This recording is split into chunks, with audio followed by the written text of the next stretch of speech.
What's going on, everybody? Welcome to the 9th episode of the Playmaker Journey, the sealed-only Cyberse Code Talker, This week, after getting our Accesscode Talker on the last episode, we're finally going to be opening some different stuff with our weekly budget. We also have 2 duels against viewers this week, one being a remote duel and another one being a normal duel on EDO Pro.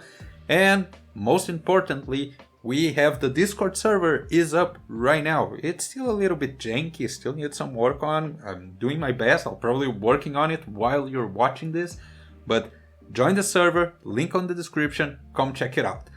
Also, quick note, we passed the mark of 350 subscribers, so thank you so much for everyone who hit that. And if you haven't, remember to hit it, otherwise you know what he might do, and I can't hold him. So let's jump right into our pack opening, into the VRAINS. So we can finally go into different things. So today I have 4 packs of Savage Strike. Believe me or not, these were 4 packs for 15 bucks, and we're only looking for a common out of here. Also, 1 special edition Rising Rampage, also only looking for a common. And 1 special edition Ignition Assault, looking for no commons, we are actually looking for 2 supers here. So let me take this thing out of the way and we can start opening the packs. Okay, we have our promos here, a Salamangreat Coyote and it's actually 2 promos. Okay. Salamangreat and a Marine's Sea Angel. Okay, we're definitely not using any of those. And from here we have a Cyberse Accelerator. It's a Cyberse. I'll have to check this. Maybe we can use this. And a Unchained Twin Sarama. We have lots of these, but uncommon now. So let's just go for the packs, because as you guys know, we don't want these openings to go for hours. So, wow. Out of the bat, we have a card that we are definitely going to use. Cyberse Wicked. Okay, Subterra Guru. This won a tournament a few months ago. Time Thief Winder, Hita, and Elemental Hero Cosmo Neos. Cool. Unisong Tuning, Salamangreat Wolvius, Psychic Tracker, and Legendary Secret of the Six Samurai. Okay. Oh, nice. We're looking for this. So we already have a actual good start, guys. Let's see now. Seamorg, Bird of Protection, Return of the Normal, Marines, Seastar, Renryu. Lots of the cards that we already have. Seamorg, Lord of the Storm. No. Number 29. Here it is. Lucky us. That was the card we were looking for. The Cross Debug. This is an extender. Wow. Talk about a thing. That's something that... we're getting everything. Resurgam Xyz. Eyeshadow. Are you using makeup now? Megalith Emergency Tie Strike. Okay, this is your attacking me later. Sky Striker Maneuver and a Ancient Warriors Loyal One Yun, Ghost Trick Fairy, Execution Contract, and Ghost Meets Girl. Okie dokie. So we got some cool eye cards. Okay, here all we need from here is a common. So, Prankid's Roxy's, Shiranui Squire Saga, 2nd Cyberse Wicked, not Incantation, Sky Striker Ace Kaina, Salamangreat Wolvi, Time 5th Redoer. Wow, we have a secret and a common now. So, 2nd pack of Rising Rampage, we have Fuma Wave, Voltester, Draw Discharge, Tenny. Wow, a ultra rare Borrowload X Charge Dragon. We have like 2 or 3 supers from the Megatins. And now we have a ultra one. Okay, still not worth anything. But hey, and not even a good card. Second pack of Ignition Assault. This one we're looking for supers. So Plunder Patrol. Oh my god, it's a secret rare. A Plunder Patrol Ship Moerk. Wow, we got a secret out of the special edition. Unfortunately, it's not the Lightning Storm. Imagine if it was a Lightning Storm, but hey, another secret. So we're being very lucky. On the pulls, we got an Ultra and a secret. Maybe we can get a secret out of this Savage Strike pack. Maybe. I doubt it, because these were loose packs, and normally... Not saying that it really happens, but you know how it is. But the guys, some people... Ooh, here it is! Update Jammer, the common we were looking for. We're done with Savage Strike. Okay. And I think we're done with Rise and Rampage too, because we did get exactly the one card we needed out of here.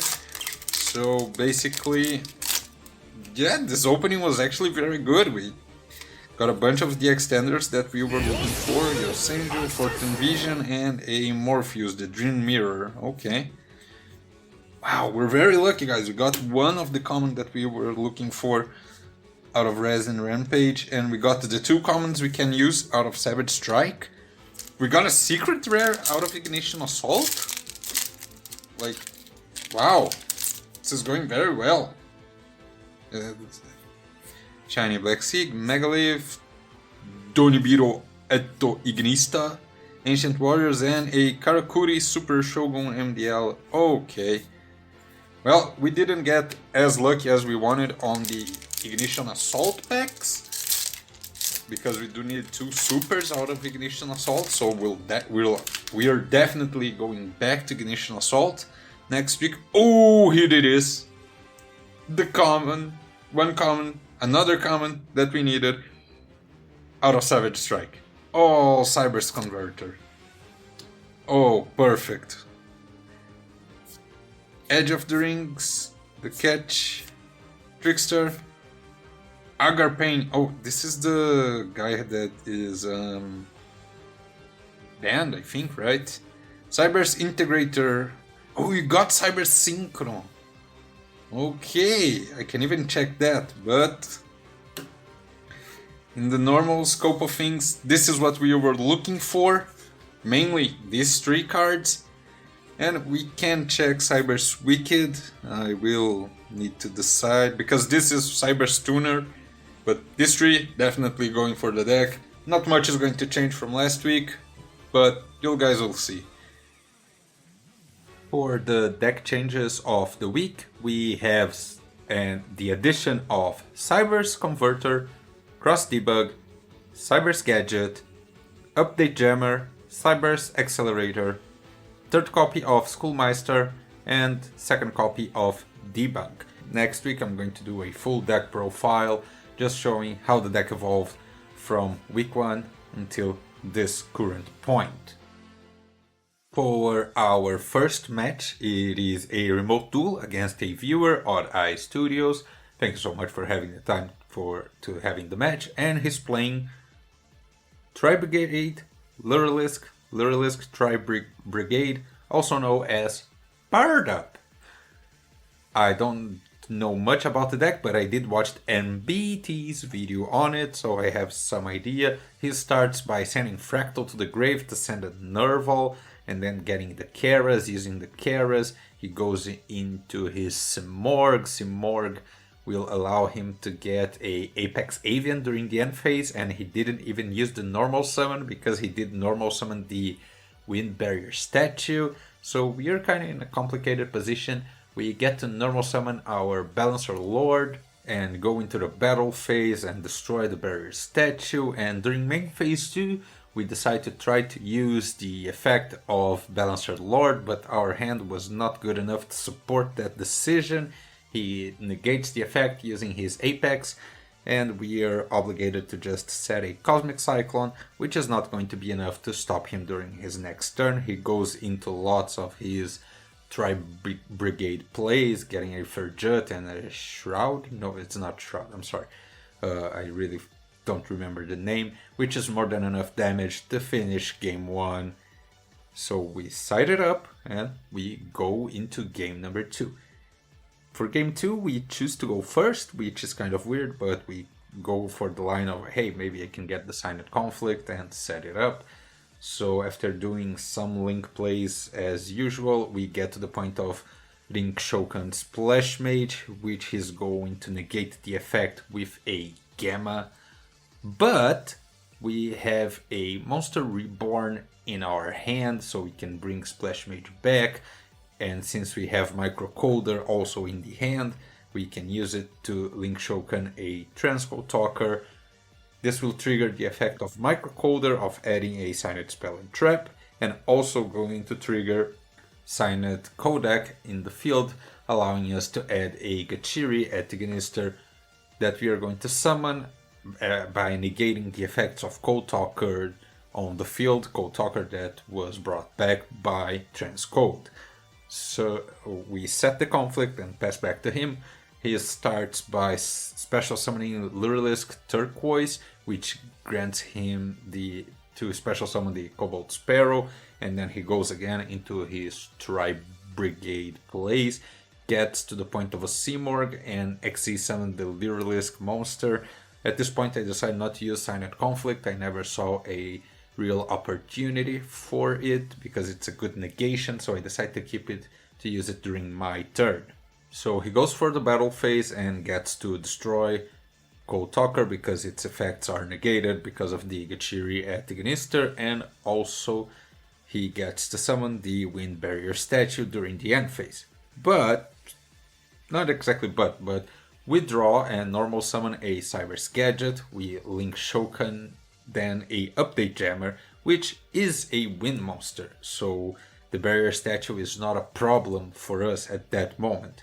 So we can go into the battle phase, destroy Karas and Smorg, and we decide to leave the barrier statue up because it is also going to affect him. So it's not a problem, he won't be able to go into all of his Tri Brigade monsters. So he draws and decides to scoop, and then we go for game number 3, where he decides, of course, to go first, activating a 1/1 and getting a Nerval from his deck to the field. In the resolution of the special summoning, we are going to use a no material from our hand, which basically means he's getting yes, gnomed. And after that he does normal summons a Karas, but I believe he didn't have all the materials to go forward, so he ends up passing with 2 cards in the hand. And we decide to just go for it. We do link plays and we get to a point of Accesscode Talker plus Trigate Wizard and Code Talker. And then at that point we are going to Link Shokan for the first time using the real card, our Accesscode Talker. And since Accesscode is co-linked to Trigate Wizard, we can destroy one of the Karas and keep the Nerval on the field, so we can attack for double damage, that being 10,500 damage on the attack of Accesscode Talker, and getting the match win of the remote duel. So we're up 1 game, now let's go back to EDO Pro, where we have another match against another viewer. Our second match of the episode is against MV24, and he is playing Dragoon Turbo. And you can see the Dragoon is already on the field, making sure to go for the name of the deck. We try to activate a Cynet Codec, which ends up getting negated by the Dragoon. After that, we are allowed to go into some of our plays because he has no further negation, but he still has a Waking the Dragon and a Mirror Force set on the field. So we decide to add a Cynet Optimization by Microcoder, and we get to a point of Accesscode Talker for 43 instead of 53 because we used 2 Link 2s to make it. After using Access Integration to destroy Waking the Dragon and getting the opposite of what we actually wanted of that, he gets a Belzy, the Diabolic Dragons on the field, to which I didn't respond properly. I will get an answer for the Bell Z at some point and I will use it wrongly. So I'm just going to fast forward because for a lot of turns nothing much happened, and we're going and I'm coming back where I did the biggest mistake of this game. So basically what I ended up doing wrong is that I didn't use Book of Moon. I could just have used Book of Moon and get rid of it with Access integration, but I ended up summoning a IP Masquerena, and during his turn I thought it was a good idea to now use the Book of Moon, and on the main phase I mistakenly activated IP effect and I got a Tri-Gate Wizard on the field, which can basically do nothing. So he draws into Magicalized Fusion, activates a Red Eye Spirit, and Magicalized Fusion gets 2 Dragoons on the field. Tri-Gate is still protected by the effect of IP, but he has more than enough damage to take everything out and get game 1. For game 2, he starts once again with Red Ice Fusion and getting the Dragoon on the field. He has a Mirror Force, Waken the Dragon, and Necrofusion. We start with a 1-for-1 to get our Microcoder from the deck, and he uses Necrofusion to get a second Dragoon. Since he only has 1 card on the hand, he can only use Dragoon's effect to negate once, so we can still try to push some things by a lot of extensions that we have access, like Link Shokan, Splash Mage, get Dotscaper back, Accesscode Talker, getting the Splash Mage back, using Cynet Optimization to summon a Cyberse Gadget that will get once again Dotscaper back, going for a Tri-Gate Wizard, shooting Code Talker, that is going to banish, of course, the Waking the Dragon, that's going to get the Bell Z back. But this time we go for Accesscode. Accesscode gets his bump in attack, destroys the Mirror Force and gets rid of one of the Dragoons. He draws into a Red Eyes Insight that he activates to get a Red Eye Spirit to his hand. He then uses Dragoon's effect to destroy both Transcode and Tri-Gate Wizard instead of destroying Accesscode. I don't know if Accesscode was with some kind of protection, but it was his choice, so we can destroy the Dragoon. He has a Cosmic Cyclone and a Red Eye Spirit, so we decide to use Compulsory on the Bell Z and have the field open for a Accesscode direct attack for game number 2. And for the tiebreaker, game 3, he starts with a Red Eyes Insight, getting the Red Eyes Fusion, and we have 2 Veilers that won't do nothing. I need to remember to side them out in situations like this, but we go Link Shokan, Code Talker using Code Generator and Cyberse Gadget, so we can throw a Dotscaper on the grave, get into our Splash Mage, Transcode, Accesscode. Accesscode is going to destroy the back row and the set monster that unfortunately was a Black Metal Dragon, getting him another Red Ice Fusion. We get rid of the first Dragoon, but he goes into Red Ice Fusion to get the second one. He activates the effect, getting rid of Accesscode, and goes in for 3000. At this point, unfortunately, I couldn't see a line of play where we could get rid of the Dragoon even more because of the negation. So it was like, okay, Code Generator got negated, we still can get the token, Splash Mage is going to bring something back. I have no idea why I didn't bring Microcoder, even though I think Microcoder was not here. Yes, Microcoder was not here. So unfortunately there was not a play that I could do, so he goes straight to the battle phase and finishes game 3, taking the victory of the match. So now we're 1-1, one more game to go. And that game is against Azanilp, and he is playing Weather Eldlich, which is very interesting. I never saw this combination. I only know Weather Painters because of Duel Links. So he starts with a Snow, we Veiler it so he cannot add his canvas to the hand. We go Lady Debug, adding a backup secretary using Code Generator to make a Code Talker and triggering Parallel Exceed, and Code Generator dumping a Dotscaper that will trigger, and Parallel Exceed will also trigger. He is a Torrential Tribute and a Huaquero. Code Talker won't be destroyed because he was pointing to Parallel Exceed, and since we had 1-for-1, we can get into Splash Mage, Transcode. At this point he decides to scoop it up because, well, we're comboing a lot. And fun fact, I don't think we had little, because I don't think we would have more than 8k because we already had used Splash Mage's effect. So game 2, he makes we go first, which is very weird, but so Cynet Codec, Code Talker, adding microcoder, dumping Dotscaper, everything we could ask for, not fearing the rock, and you can see he does not have the rock, but he has 2 Conquistador. We get basically one of each of our mini coders. We're going to keep Radiator in the hand, but we're going to play our Gachiri at Ignister, finishing in Code Talker, Tri Brigade, Transcode, and a Gachiri, also the negation of Cynet Conflict. So basically we have targeting protection. That's why he ends up getting rid of the Cynet Codec, because he could not target. I tried to negate the Eldlich effect so he wouldn't get 1000 attack, the bonus attack, but he still gets it. And he sets a Scarlet Sanguine with the Conquistador. In the end phase, we normal summon Lady Debug, add a backup secretary. He tries to use the Conquistador, use Cynet Conflict. That was the only thing we needed to be worried about. After this, we can make Eldlich attack 0 with Code Radiator and go into Accesscode Talker and finish the game, to which one he scoops it up. And these were the games, guys. We end up with a 2-1, just as last week. I still striving for the perfect week. One day we'll get there. I'm really liking the direction the deck is going. I'm gonna be playing a tournament next week. Very cool. Let's see if the deck will be able to hold itself up. Also, remember to join the Discord. The link is on the description. Then, as you saw, we played 2 viewers today. We can possibly just go there. And remember also to, of course, like the video, subscribe to the channel. It helps a lot. Thank you so much for everyone who have done it already. Leave a comment. That's it. I'll see you guys next week, episode 10, a very special one. See you there. Logging out.